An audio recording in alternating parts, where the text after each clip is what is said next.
नमस्कार। आज मैं प्रयोजन मूलक हिंदी के विभिन्न क्षेत्रों के बारे में आपको विचार प्रस्तुत करूंगी। प्रयोजन मूलक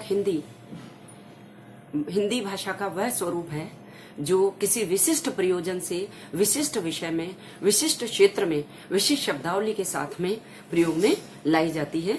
दूसरे शब्दों में प्रयोजन मूलक हिंदी व्यवहारिक हिंदी है और इस हिंदी भाषा का प्रयोग विभिन्न क्षेत्रों में विशिष्ट प्रयोजन या विभिन्न लक्ष्यों की प्राप्ति के लिए किया जाता है, जिसके अपने अभिष्ट अर्थ होते हैं।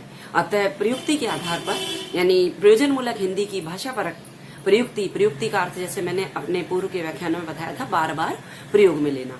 तो प्रयुक्ति के आधार पर इसके विभिन्न क्षेत्र हैं, जिनमें से महत्वपूर्ण क्षेत्र जो प्रयोजन मूलक हिंदी के हैं उनको मैं यहाँ पर उदाहरण सहित प्रस्तुत कर रही हूँ। सर्वप्रथम वैज्ञानिक और तकनीकी शब्दावली के क्षेत्र में प्रयोजन मूलक हिंदी। विज्ञान का विकास प्राचीन काल से ही हमारे देश में रहा। वैज्ञानिक अनुसंधान और चिंतन निरंतर प्राचीन काल से जारी रहा और उस समय हमारी भाषा संस्कृत भाषा हुआ करती थी। लेकिन मध्यकाल में वैज्ञानिक विकास रुक सा गया और ब्रिटिश शासन की स्थापना के पश्चात पाश्चात्य औद्योगिक क्रांति और वैज्ञानिक विकास का प्रभाव भारत में पड़ा और सीधे सीधे हिंदी भाषा पर ऐसे समय में वैज्ञानिक और तकनीकी शब्दावली में अंग्रेजी भाषा के शब्दों का बहुतायत प्रयोग होने लगा। और यही कारण है कि चूंकि प्रयोजन मूलक हिंदी इस समय तक इस आधार पर इतना मजबूती से विकसित नहीं हुई थी कि उसकी संपूर्ण शब्दावली वैज्ञानिक और तकनीकी विषयों के लिए काम में ली जा सके। यही कारण है कि आज भी विज्ञान के विभिन्न विषयों के में अंग्रेजी के शब्दों को हूबहू प्रयोग में लाया जाता है, जैसे कि ऑक्सीजन, हाइड्रोजन, नाइट्रोजन और रसायन शास्त्र के विभिन्न सिद्धांतों में शब्दावली और संस्कृत के शब्दों का भी प्रयोग इसमें दिखाई देता है, तो अंग्रेजी के शब्दों का प्रयोग भी दिखाई देता है।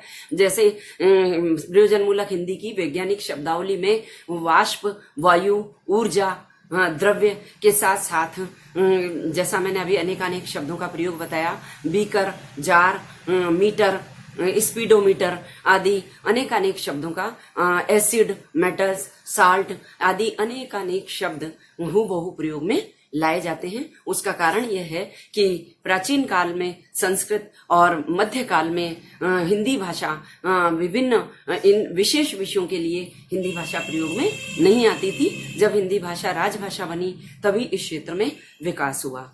दूसरा, व्यापार और वाणिज्य का क्षेत्र। व्यापार और वाणिज्य के क्षेत्र में प्रयोजन मूलक हिंदी का महत्वपूर्ण स्थान है और व्यापार और वाणिज्य प्राचीन काल से हमारे देश में प्रचलित रहा है। और मुख्य रूप से बात यह है कि हिंदी भाषा प्राचीन काल से ही, पहले संस्कृत थी, उसके बाद हिंदी भाषा संपर्क भाषा के रूप में काम में ली गई, क्योंकि व्यापार का क्षेत्र बहुत व्यापक था, इसलिए भाषा का क्षेत्र भी सीमित नहीं हो सकता था।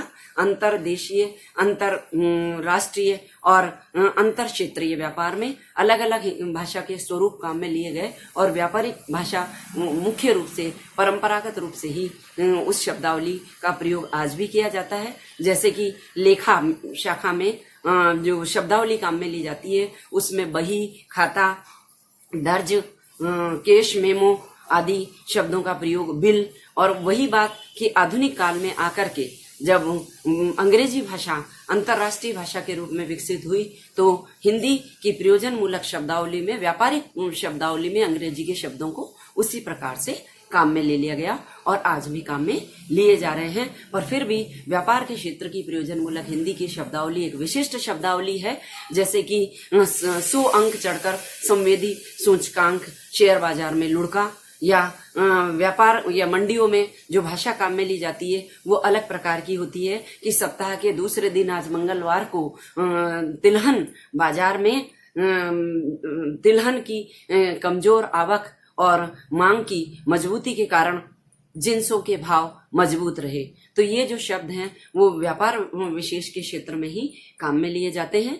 इसी प्रकार विधि के क्षेत्र में भी मुगल काल में चूंकि सम्राटों के न्यायालयों में फारसी भाषा काम में ली जाती थी, ब्रिटिश काल में अंग्रेजी भाषा काम में ली जाती थी, तो इसका प्रभाव सीधा सीधे आज कानून के क्षेत्र में जिस शब्दावली का प्रयोग किया जाता है स्पष्ट दिखाई देता है। आज भी उर्दू के अरबी फारसी के शब्दों की अधिकता हिंदी राजभाषा बन जाने पर न्याय के क्षेत्र में कार्यालयी कामकाज में काम आने पर भी अरबी फारसी उर्दू के शब्द और अंग्रेजी के शब्दों का यहाँ विशेष रूप से काम में लिया जाता है कि जब भी जैसे कोर्ट में आवाज लगाई जाती है तो हाजिर हो करके आवाज दी जाती है और न्यायाधीशों को मी लोड करके, जिस पर ब्रिटिश प्रभाव स्पष्ट रूप से दिखाई देता है। हिंदी के भी कुछ विशिष्ट शब्द हैं जो विधि के क्षेत्र में ही काम में लिए जाते हैं, जैसे उपखंड, प्रख्यात, प्राधिकृत, उपविधि, ऐसे शब्द हैं जिनके विशिष्ट अर्थ केवल विधि के क्षेत्र में ही काम में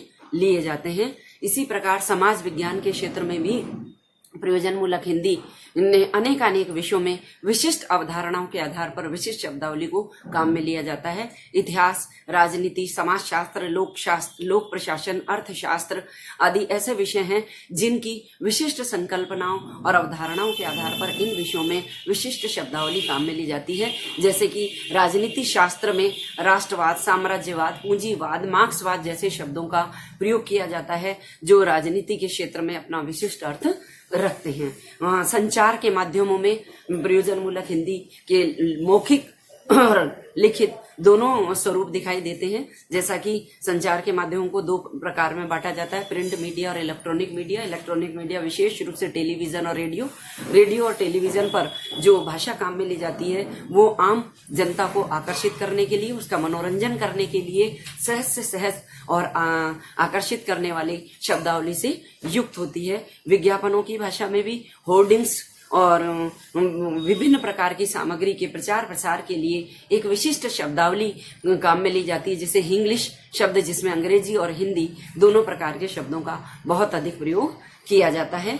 इसी प्रकार कार्यालय हिंदी अपना प्रयोजन मूलक हिंदी में एक विशिष्ट स्थान रखती है, यानी प्रशासनिक क्षेत्र में जिस हिंदी भाषा के रूप को हम काम में लेते हैं वो कार्यालय हिंदी कहलाती है। जो सरकारी और सार्वजनिक सभी कार्यालयों में इस भाषा का प्रयोग किया जाता है, हिंदी के इस स्वरूप का प्रयोग किया जाता है और यह स्वरूप मुख्य रूप से औपचारिक स्वरूप होता है। साथ ही प्राचीन काल में जिस प्रकार फारसी भाषा काम में ले जाती थी और अंग्रेजी के प्रभाव से अंग्रेजी के शब्द भी पारिभाषिक शब्दावली में आज विभिन्न कार्यालयों में काम में लिए जाते हैं। और एक महत्वपूर्ण बात कि सरकारी कार्यालयों में उच्च पदाधिकारियों के पदानुक्रम को ध्यान में रखते हुए विशिष्ट शब्दों का सम्मानजनक और औपचारिक शब्दावली का प्रयोग किया जाता है। जैसे कि किसी विभाग द्वारा विभिन्न प्रकार के जो पत्र या प्रारूप प्रकाशित किए जाते हैं वो निश्चित होते हैं और उनमें शब्दों का प्रयोग निश्चित होता है, जैसे प्रेषक, प्रेषिती,